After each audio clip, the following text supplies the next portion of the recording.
today we're going to install this mirror dash camera, and it can be installed into any vehicle the same exact way. And it has a front and rear camera. This tech should be normal, however it's not. It's only coming out in like the new Land Rover Defender and Clear Sight and the Corvette. But the downside is that it's not recording, and this one does.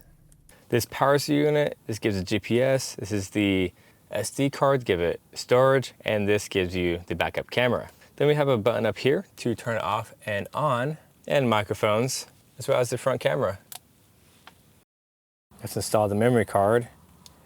So here's the stock mirror. It's been through some rough days, but more importantly, it doesn't do anything. Now I could just get a dash cam to record the front and back. However, I still have an issue, and y'all probably do too. I literally can't see behind me. So backing up is hard, and seeing behind me is very difficult. So what makes this special? Is it that it can record front and back? Perhaps it's because it can function as a normal mirror. Check it out, you can see yourselves. Or maybe it's this power supply. I've never used it before. Maybe it's a company producing such high quality products. I mean, it's all of it, but more importantly is that it uses a Stratus 2 sensor, because without it, you won't be able to see anything at night. So you wanna hook it around the back here, then bring it around and hook it around the front. I actually installed this upside down, so let's install it the correct way. And of course, I'll have this product link down below if you want to check it out as we keep going through the video. Now let's give the unit some power. There are 3 most common ways to power something like this, and by far the easiest would be a 12-volt aux supply, but that can be a bit messy. We could just break into the fuse box and use an added fuse tap, but that can be kind of difficult. Still doable by DIY, but difficult. Finally, we can get an OBD2 power supply, which is best of both worlds, and which this dash cam comes with. I've never used one of these OBD2 chargers, so I'm pretty excited to try this out. This one's power right here, so you want to feed the wire up behind the headline. If you need help, you can grab this tool and push it in.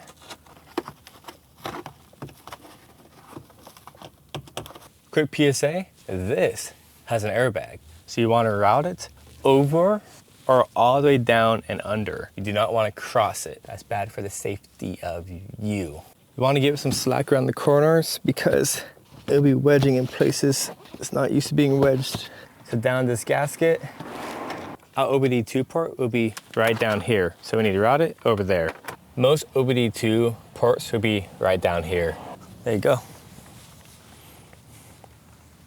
We already got the front camera going, very high quality. So the backup camera gets installed right here, and now you see me. And now you don't. So gonna route this up around the headliner, same way.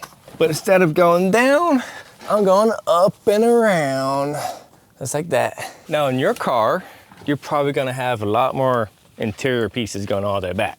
I don't have any, so just go through the interior pieces. I'm gonna funnel all the way through here in this van.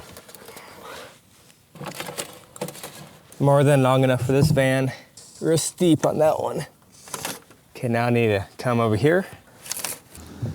All right, Papa Chulo. Let's pull it straight off. And yeah, these holes you can finger through. See, you see my fingy? Ta-da. All right, so another PSA. This red wire, this one right here. This is the trigger wire. It will automatically switch to the backup camera. You gotta install it to your reverse tail light. If I wanted to install this, I'd have to extend it because my tail light is way down there. But I'll show you how to install it right here, right now. So since I'm not gonna use it, I'm just gonna leave it the way it is. Here, I'm just drilling out the hole for the wire to funnel through. She blows.